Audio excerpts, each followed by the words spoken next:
ما يمكنش نكون عارفة شي قصة بحال هادي وما نجيش نحكيها لكم أبدا، واخا هي قاصحة واخا هي صعيبة خاصني نحكيها لكم.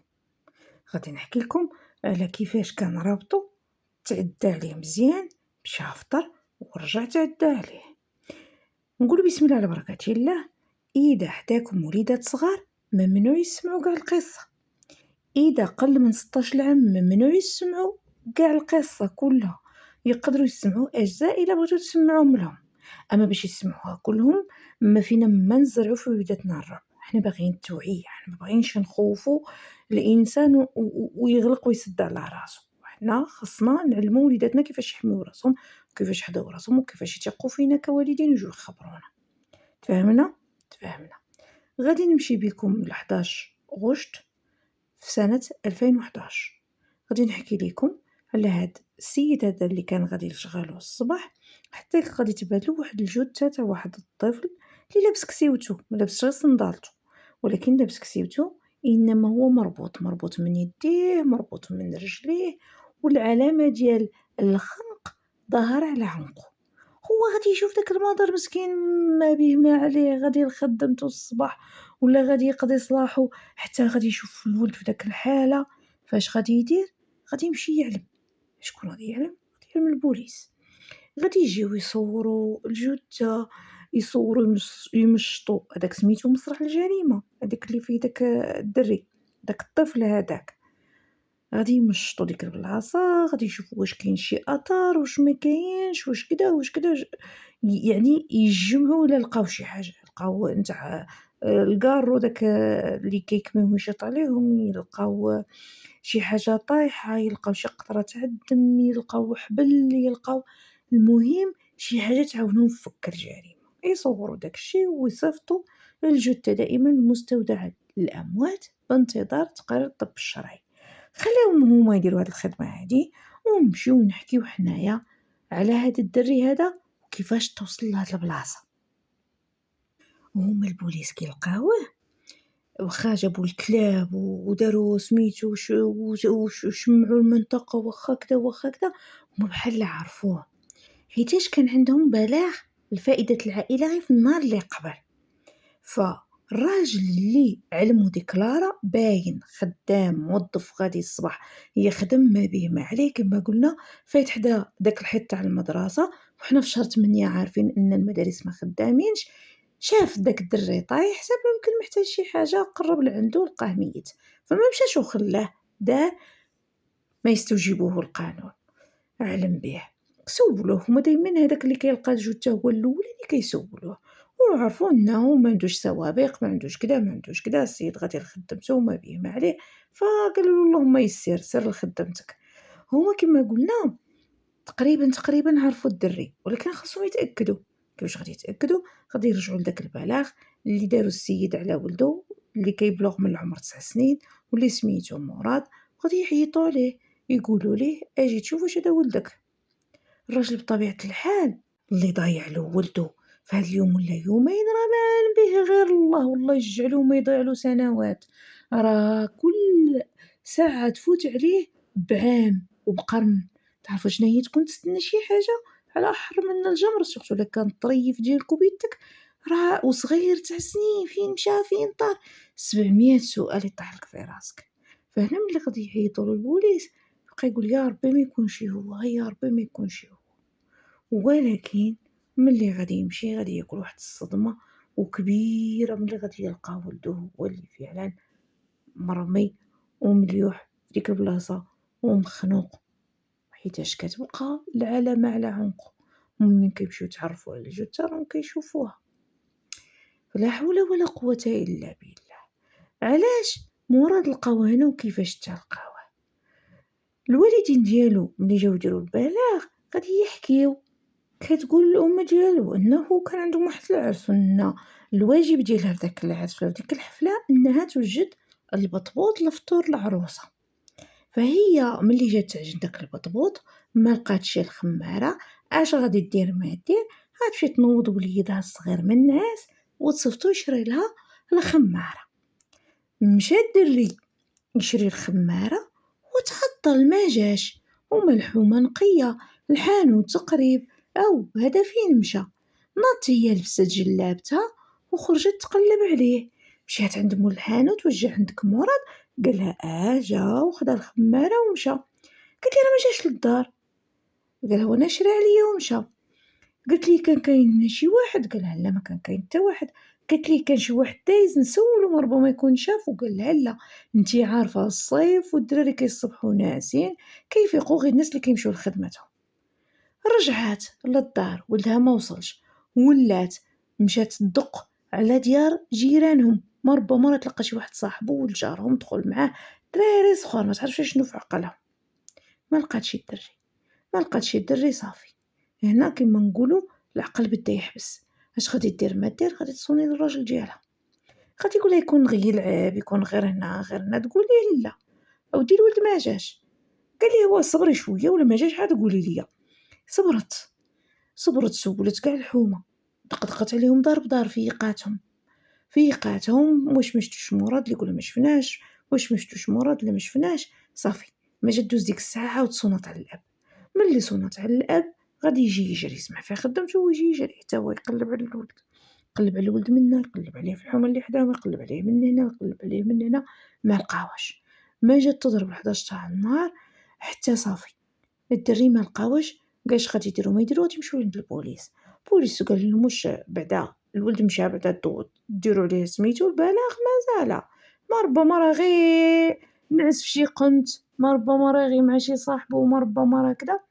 قالوا لهم: لا، حنا سولنا عند كاع العائله، حنا سولنا عند كاع المعارف، الولد راه ما كاينش. ومن شافوهم هكاك مخلوعين ومقلقين ومفقوعين على ولدهم ومفقوسين، فعلا داروا لهم داك البلاغ. هنا العائله بقات كتصوني وكتعيط على كلشي افراد العائله، كلهم اجتمعوا عليهم، كلهم الجيران تخرجوا معاهم يقلبوا على الدري. والو، الارض بلعاتو، الارض تفتحات شقات وبلعاتو، ما بانش الدري ابدا.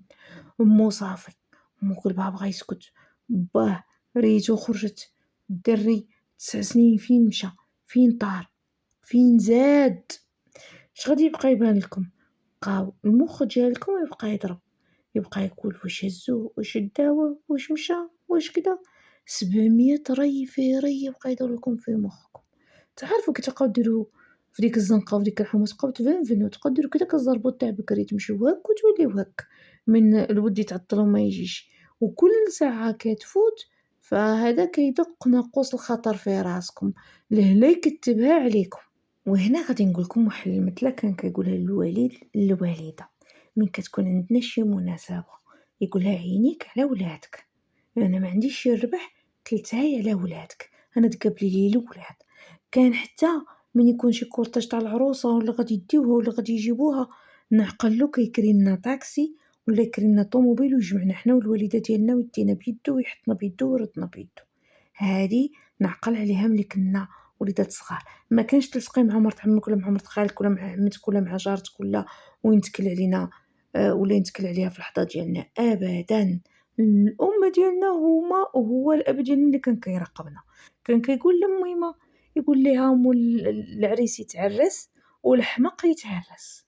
هذه لا مولات البطبوط نوضت الولد من النعاس وصفتو يشري الخماره. انا كنحكي لكم هاد التفاصيل وكنركز عليهم باش ما تعاودوش يتكرروا هاد الاخطاء وتطيحوا كما طاحت هاد العائله في هاد الموقف هذا. كون ترجعوا دابا عند الام تقول لكم: ان دايمي شكون قال لي اللي بغى يبطبط راسو، ولا لا يوكل لهم كاع ببطبوط، ولا لا كاع يحضرني داك 3 ايام تاع العروس، انا المهم ما نضيعش في ولدي.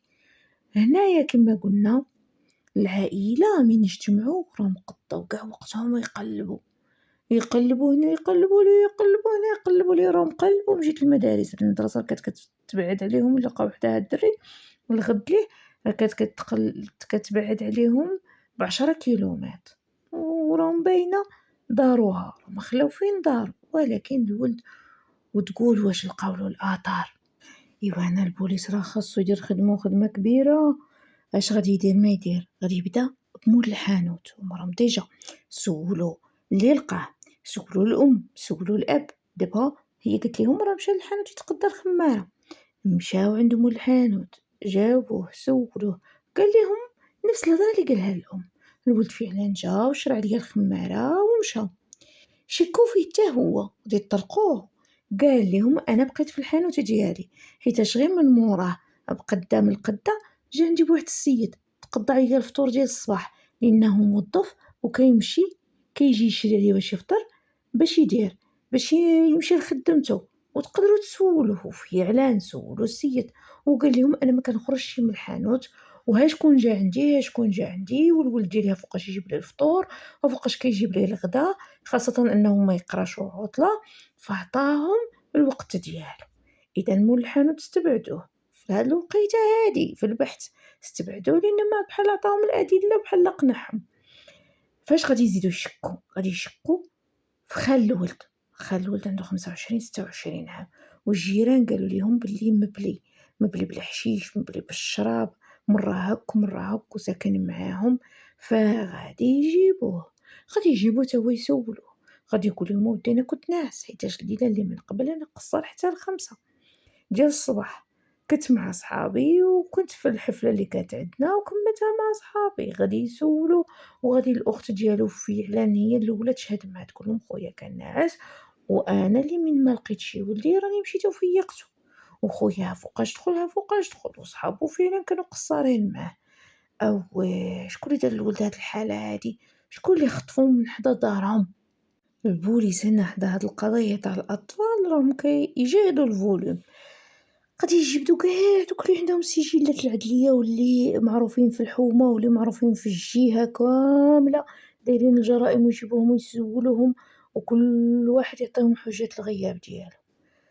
خاصه ان تقرير الطب الشرعي قال لهم ودي راه الولد تقتل جويه 3 ديال العشيه وان اللي قتلو علاش قلت لكم ما خصش الوليدات الصغار يسمعوا لهذا الشيء هذا اللي قتلو قال لك تعدى عليه 3 المرات ياكم 3 المرات وهو حي ربطوه كتفو تعدى عليه 3 المرات والطفل عاد باقي حي مولا 9 سنين يعني عارف واعي مسكين مربوط ما قدش يغوت جيفو خانقو وزاد تعدى عليه ولد الحرام 2 المرات.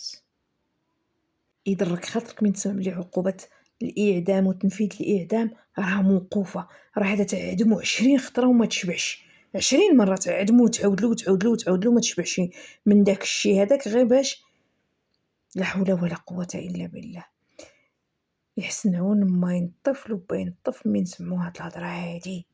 الطب الشرعي قال لهم باللي الدري مات مخنوق بواحد الحبل رقيق وملوي على 2 وقال لهم باللي الطفل قبل ما يتقتل لقاو في كرشو واحد الكميه كبيره تاع لي كلاص ونتاع الشوكولا وهذه اللي خاصكم تنبهوا وليداتكم عليها وتوعيوهم وتوصيوهم وتزيدوا تشبعوهم ما تخليوش وليداتكم مشتاقين شي حاجه اللي في خاطرهم ديروا على لحمكم هكا وجيبوهم وعطوهم كل تخرج لهم معاني فم عاودنيهم يبقى كيشوف داك الشكلاط اللي يشوف داك الكلاص اللي يشوف ديك الديسير اللي كان حامق عليه ولا داك الطاكوس يعيفوا غير هكا كيعيفوا. والله العظيم عن تجربه درتها لنا الوالده واحد النهار مشينا لواحد السبوع طحنا انا والاخت ديالي في الطبسي تاع شي كل يوم تاكل وكنا صغيورات والغد ليه نتفاجئوا بالوالده شرت لنا صندوق راني باقا عاقله عليه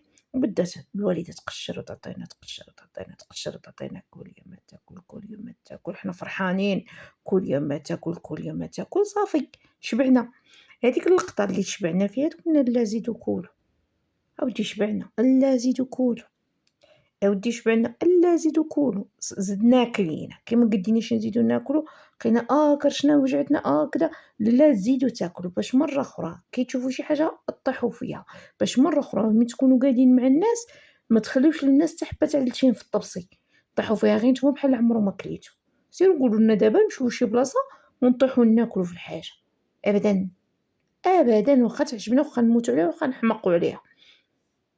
نرجعوا هنا للتقرير تاع الطب الشرعي قال لهم كان كالي الشكلاط كان كالي لي كلاص الدري 5 المرات تعدي الدري مخنوق بالحبل الدري قال لهم التقرير ان باقي الاثار تاع داك السيد باقي داك الحمض النووي ديالو والاثار ديالو في الدري غادي يعرفوه ولكن هما ما عندهمش في قاعدة البيانات. حنا كنهضروا على 2011.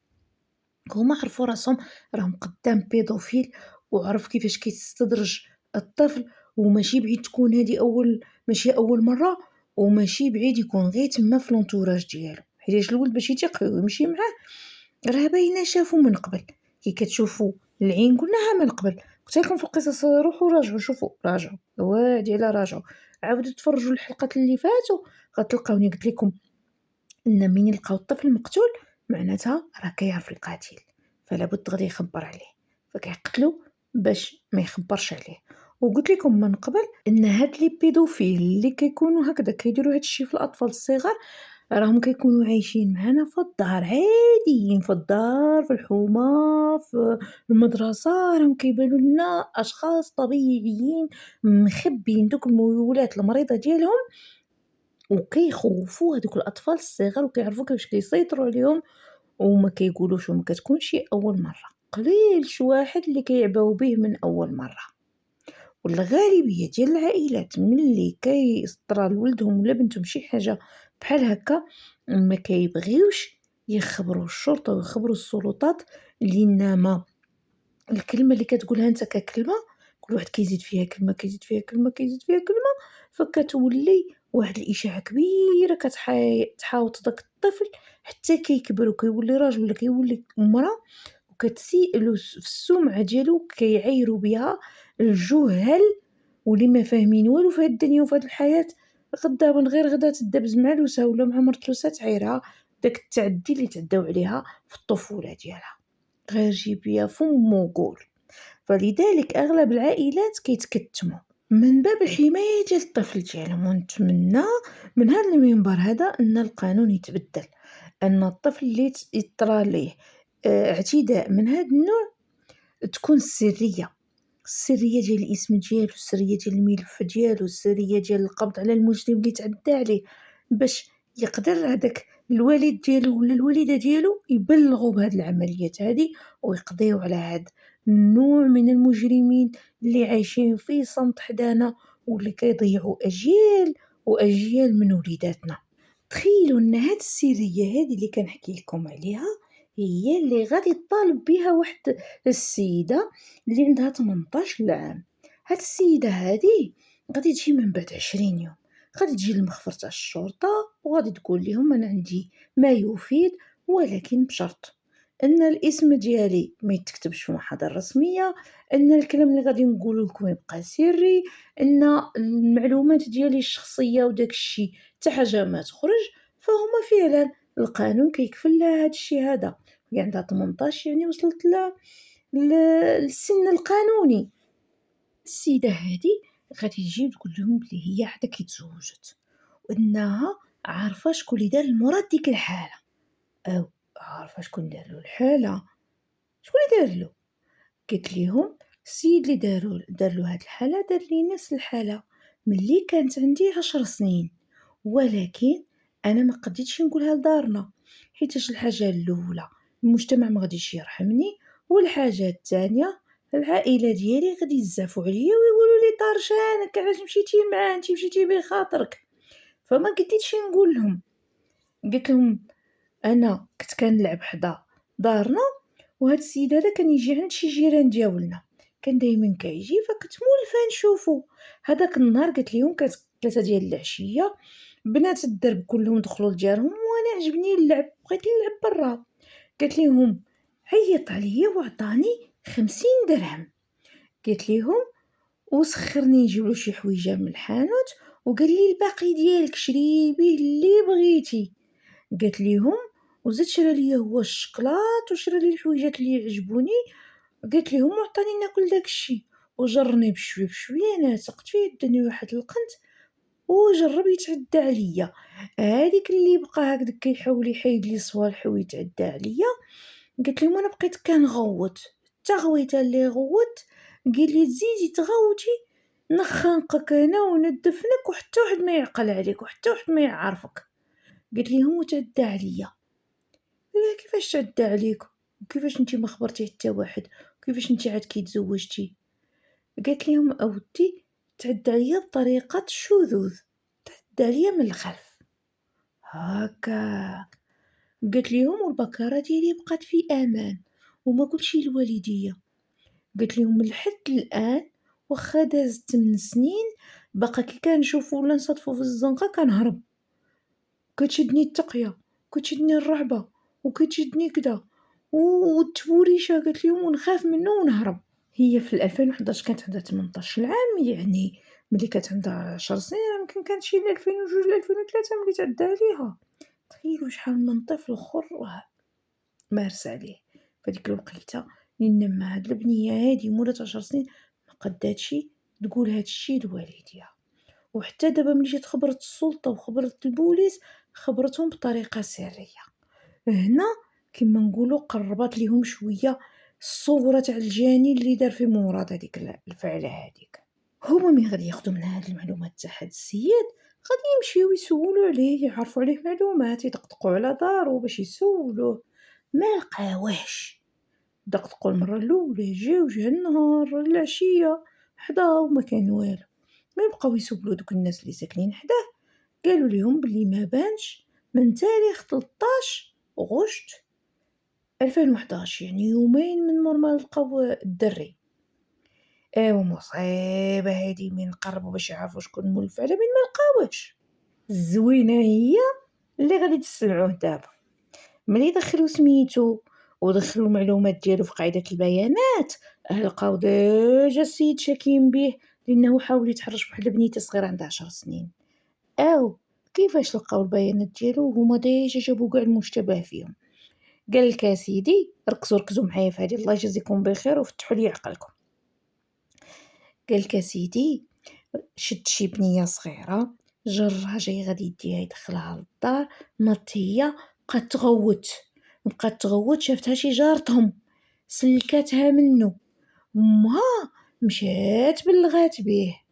هنا تصنتوا المفاجاه. قال لك هنايا اش غادي يدير ما يدير هو، غادي يجيب السي الفقيه تاع الجامع ديالهم يشهد ليه بلي راجل معقول وكيصلي الصلاه في الوقت وانه رجل خير ورجل كذا. اش قلت لكم انايا البيدوفيل راه كيكون الله يعمر ليه الدار ويعيش في وسطكم وتشهد له الفقيه تاع الجامع يشهد له بلي كيصلي الوقت في وقته. راه ماشي كل واحد كيصلي الوقت في وقته ولا كل واحد داير اللحيه ولا كل واحد يعني كيعبد الله وكيطبق واحد الحاجه ولا كيتصدق راه صافي متقي الله 100%. راه يقدر يتسبح ويتذبح. ديروها في راسكم، ما يبقاش يضحك عليكم الواحد بلا حيتو ولا تضحك عليكم وحده بنقابه تقول لكم ما قال الله ما قال الرسول وهي في التالي مدابزه مع اختها على غربال هذه 20 عام ما فاهمينش عليهم قاطعين الرحم. فهمتوا؟ ما كنعايبش على المتدينين، ولكن كنقول لكم حطيو راسكم وردوا البال من هادوك اللي كيبينوا لنا الدين باش يتخباو شق منه. صافي تفهمنا باش ماشي تقولوا راه قالت لنا كلها كتقلبوا الهضره. لا، راهم كاينين شي وحدين دايرين النقاب ولا دايرين اللحيه وهما لا علاقه لهم بالدين. اتفقنا. ونزيد لكم حاجه، اللي يدين واللي يعبد الله راه يعبدو لنفسه، راه هو اللي يدي الاجر لنفسه، راه ما غاديش يتقاسموا معاك ولا يعطيه لك، راه هو يخدم لعاقبته كما انت خصك تخدم لعاقبتك. نرجعوا لهنايا لهاد السيد هذا اللي توسط له الفقيه واللي خرجوا منها. قال لك حقا كيصلي في الوقت وحقا راجل متقي وحقا راجل ترانكيل. شهد معاه الام تاقت سحبت الشكايه ما كملوش فيها. فهنايا البوليس ما مسجلش عندهم بلي داك بيدوفيل. وهاد البنيه الثانيه حنا قلناها هما بداو الضحايا يبانوا، هي البنيه الثانيه ما بلغاتش. وش لاش لايل ما بلغوش تصونتو باقي القدام الخير، ماشي خير هو ولكن باقي المعلومات القدام. زيدوا ركزوا معنا في القصه. البوليس من ما لقاواش راه يمشيو يسولوا عليه فالدوار اللي جاي منه، حيتاش في الاصل وفي لاكارت وفي المعلومات كيقول لك ها فين تولدتو ها فين تزاديتو ها فين. غادي يمشيو لذاك الدوار في النواحي ديال مدينه فاس. ايوا مشاو لكاسيدي لتما سولوا عليه قالوا لهم قصه اخرى. تصنتوا قالوا لهم هاد السيد هذا هاد الدار ديال والديه وهي خاويه على عروشها تسطوي. قالوا ليهم اكتشفنا انه كيشري الولاد السقاطه كيتحرش بيهم. وملي مشينا وشكينا عند الجندارم ما هي مره ما هي جوج وما داروا معاه حتى حاجه، اجتمعنا ورجمناه بالحجر. كان جاي من خدمته ولا جاي يمشي بلاصه وبدينا عليه بالحجر هيك بالك، والله ودخل دوارنا حتى نقتلو كان بهذا الحجر هذا. قالوا ليهم هرب ما درك شي حتى ياخذ حوايجو من دارهم، هرب غير بعمره. البوليس هنايا تصدموا واش هاد الخبر هذا، مشاو عند الجندار يسولوهم، لقاوهم فعلا شاكين بيه. تخيلوا 3 الشكايات.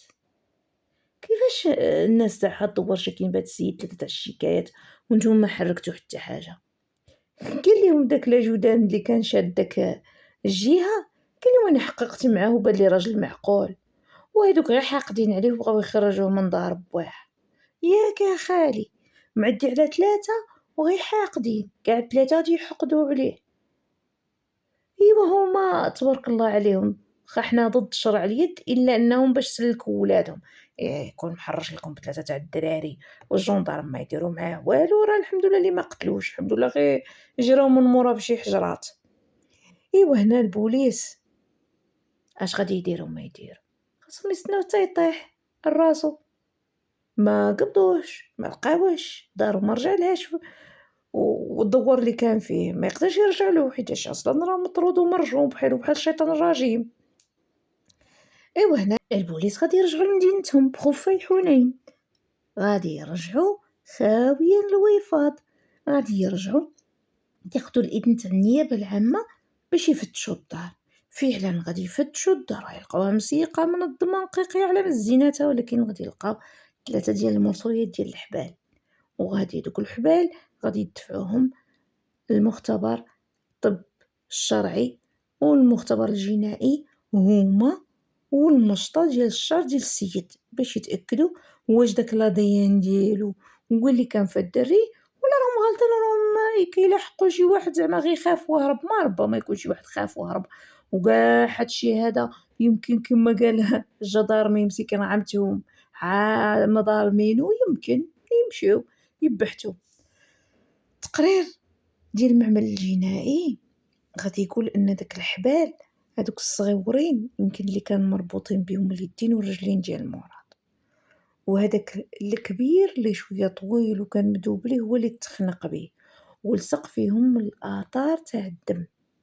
لانما هذاك تفعفع ولا تفانتا ولا الروح عزيزه عند الله ولا مرماش دوك الحبال، وخاص يقدر وخا نقاها وخا نسى هادوك الحبال. وداك الشعر اللي في المشطة غادي يثبت انه فعلا هو الجاني. فدابا اش بقى مول الفعله يتشد. ايوا داز الشهر الاول والشهر الثاني والشهر الثالث والرابع والخامس والسادس وما كان اخبار حتى الشهر السابع، وغادي تجيهم الاخباريه من مدينه إفران، غادي يقول لهم باللي شدين واحد السيد بتهمه السكر العلني وهز معاه السلاح اولا المضى، هز معاه، وملي دخلوا الاسم ديالو في قاعده البيانات لقاو مبحوث عليه عندكم، اجيو خذوه. مشاو جابوه الطريق كامله وما كيسولوا فيه، هو سكتم بكتم ما باغي يقول والو. جابوه لعندهم داروا معاه البحث ديالهم، شي داخل عليه شي خارج عليه، شي صرفق في البيبان، شي يضرب في الطابله، شي يقفزوا. المهم بداو يسولوا فيه. غادي يبدا يدير لهم، غادي يقول لهم الوالده ديالي ربي رزقها غير بيا انايا وما قدرتش تزيد تولد وما طولاتش وماتت، فتربيت مع الوالد ديالي. والدي اللي كان يخدم في البني، ومن وصلت 13 عام من وصلت السادسه غادي يخرجني يديني نخدش معاه في البني. من موراها كي درت ديك 13 عام غادي يديني لمدينه فاس ويخدمني عند واحد المعلم في البنتوره. هذاك المعلم كان كيتعدى عليا، وملي كيتعدى عليا وقضي غرضو كان يدور معايا بفلوس كثيره، وانا كنت كنشد دوك الفلوس وما كنقول والو، وداكشي كان دايما كيتكرر. فملي كبرت حتى انا بقيت ندير بحالو، وديجا في الدوار ديالنا راني تعديت على 4 ديال الوليدات واحد فيهم هو اللي فضح كلشي، الاخرين كلشي الاولانيين سكتوا. قال لهم انا ديك الوقيته كانت عندي 25 عام. قال لهم ملي وصل الخبر لوالديهم جراو من مورايا من الدوار. انا غير 4 ديال الوليدات في الدوار اللي يعني درت معاهم داك الشيء هذاك. هاد الملعون هذا قال لهم ما كنتش ناوي نتعدى عليه انا في داك الصباح. انا كنت كنشوفو كي كيكون يلعب برا، والدري سميمين والدري بيوض والعوينات خضر وزويون وكان كيعجبني. انما داك الصباح انا شفتو صدفه. انا كنت خارج ويبان لي خارج من الحانوت، سنيتو حتى فات واحد الدرب خاوي وقلت ليه اش بان ليك مشي معايا للحانوت نشري لك شنو بغيت. قال لهم صغير فرح. قال لهم ديتو لواحد الحانوت بعيد حيت خفت شي واحد يشوفو معايا. قال لهم قلت له شري اللي عجبك، اختار اللي عجبك. هو تمايا بقى يختار في هادي ويختار في هادي وبغيت هادي وعجبتني هادي ودي هادي ودي هادي. قال لهم وصل ل150 درهم. خلصتها عليه وقلت ليه يلا مشي تاكل داكشي. ديتو معايا للدار، دخلته للدار، هو فرحان بقى ياكل في داكشي اللي شريته له. كي كمل وجيت زعما هكذا نقرب ليه، الدري عرف بلي داكشي ممنوع، داكشي عيب، يمكن موصينو في دارهم. قال لهم بقى يغوت. قال لهم الغوته اللي بقى يغوت جبت السكوت وسديت له فمو يفضحني انا قدام جيران. قال لهم جبت داك الحبل ربطو من يديه، ربطو من رجليه. قال لهم مارست عليه ونعتذر منكم على هاد الكلمات ولكن ما لقيتش شي مظرف منهم باش تحضروا وليداتكم. قال لهم مارست عليه، مشيت فطرت، عاودت المره الجوجه، عاودت المره الثالثه. قال لهم قلت انا يكونوا يدوروا عليه ويكونوا يقلبوا عليه وهو يعرفني وغادي ينعت عليا، اش غندير ما ندير؟ قال لهم خنقته باش ما يبلغش عليا، باش ما يخبرش عليا. قال لهم خنقته مع ديك 3 ديال العشيه، خليته في الدار مليوح وخرجت نطل نسمع واش عائلته راهم يقلبوا عليه واش ما باوش بيه. بقيت نجيب الاخبار من البعيد. قال لهم عرفتم راهم كيقلبوا عليه. رجعت للدار عاوتاني كررت العمليه المره الاولى، كررتها المره الثانيه. انا سمحوا لي انا خاطري ضرني باش نكمل هادشي هذا ولكن مضطره نكمل لكم التفاصيل تاع القصه. انا مكره هادشي بحال هذا يعدموه في ساحه عامه بكل امانه. نكمل لكم القصه طيب العذاب ان شاء الله. قولوا امين ولا كتبوها في التعاليق، كدبش عليكم كتبوها في التعاليق. قال لهم عاود تعديت عليه المره الثانيه. قال لهم مشيت تسلفت واحد الكروسه على واحد كان عارفو، حطيت الدري قال لهم لبست له كسوتو. قال لهم حطيته فيها وزدت شي مخد من الفوق وستنيت حتى ديك 3 تاع الصباح من خوات الرجل وصبت الكروسه وحطيته تما. قال لهم خرجت مع الدار مع ديك 3 تاع الصباح. قال لهم وصلت حتى ل4 تاع الصباح 10 كيلومتر. قال لهم اللي دفعتها ديك الكروسه. قال لهم من رجعت، قال لهم الصباح رجعتها لمولاها، خرجت فرينكاتي من البنكه. قال لهم وزيت حويجاتي وبت ما صبحت، مشيت الافران، كريت بيت مع الجيران، خدمت صباغ. قال لهم حتى وصلتوا ليا. بقاو يزيدوا يسولوه شحال من طفل تعدى عليه. قال لهم واحد 15 هكاك ولكن عمرني ما قتلت، هذا اول طفل نقتلو. تخيلوا نتوما 15 بهذيك البنت اللي وصلت 18 عام، بدوك الربعه اللي في سميتو في الفيلاج ديالو هي 19. قدموه للمحكمه، دار اعاده تمثيل الجريمه، حكموا عليه بالمؤبد. قلت لكم بحال هذا راه خاصو الاعدام باش يولي عبره لمن لا يعتبر. وبهاد النهايه ديالو اللي ما غاديش يترجع الطفل سميتو والديه. لذلك الله يجزيكم بخير، وليداتكم وصوهم، وليداتكم علموهم، وليداتكم شبعوهم، شبعوا لهم عينيهم. ماشي راني نقول لكم ما كتصرفوش عليهم، لا، الحاجه اللي تشهيها اعطيوه، ديروا له التخمه.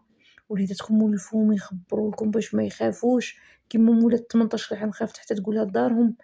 القانون حتى هو خصو يكون بصف هاد الناس هادو وهاد الأطفال هادو، ويدير لهم طرق باش يحميهم، باش يبلغوا هما والأهل ديالهم، باش ما يبانوش، وباش يبدلوا حتى السكنة، وباش ما تبقاش وصمة عار عليهم في الحياة ديالهم.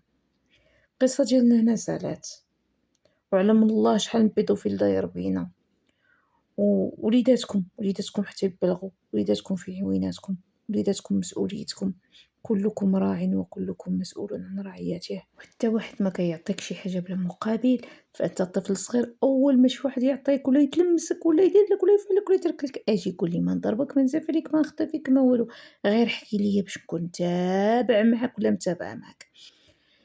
اللي تبع معايا حتى لهاد النقطة يعطيني رأيه، واللي سمع القصة وعجباتو يبارطاجيها. الله يرحم لكم الوالدين، بارطاجيوها سورتو مع اللي عندهم الدراري الصغار، سورتو مع اللي عنده الوليدات، بنتك ولدك عندهم وليداتهم بارطاجي معاهم. الله يرحم لكم الوالدين، بغيناش الوليدات ديالنا يطرا فيهم هادشي اللي طرا في مراد. الله يرحمه ويرحم عدنان ويرحم جيدة ويرحم بزاف ديال الأطفال اللي تم الاعتداء عليهم والتحرش بهم من طرف دي بيدوفيل، من طرف اش غادي نقولكم متحرشين، من طرف معتدين على الأطفال. فالله يجازيكم بخير، حنا ضد هاد الشي، هاد القصة للعبرة، بارطاجيوها باش الناس تستافاد وباش الناس تحضي راسها، وباش ما تصيفطيش ولدك ولا بنتك في نص النهار ولا في الصباح بكري والحومة خاوية باش يتسخر لك. لا لبسي راسك، لا ما نطيبش انا ديك الساعة، لا انا نحضي وليداتي ونحضي راسي، لا نتقي مواضيع الشبهات، ما نخرجش انا في الوقيته اللي ما فيهاش رجل بزاف، ما نفوتش انا مع الدروبه الخاويين، بزاف ديال الحوايج باش نحضيو وباش ننتبهوا، باش ما نوقعوش في هاد الشيء اللي كيوقعوا فيه هاد الناس مساكن اللي وقعوا في هاد القصص هادي. في امان الله وحفظه، قصة جديدة. وشكرا لكم على كل مجهود كديروا معايا في هاد القناة اللي هي قناتكم كما هي قناتي، واللي كتساعدوني في اننا نكبروها واننا نوصلوا هاد المعلومات ديالها باش ما نديوهمش معنا للقبر، باش ناس اخرى تستافد منها. فبسلام عليكم، دوزو بخير، الله يجعلكم النهار زوين تكونوا حاضرين، والنهار الخايب تكونوا غابرين، وتكونوا ملاهيين بشي حاجة زوينة ان شاء الله وبإذن الله. في امان الله وحفظه.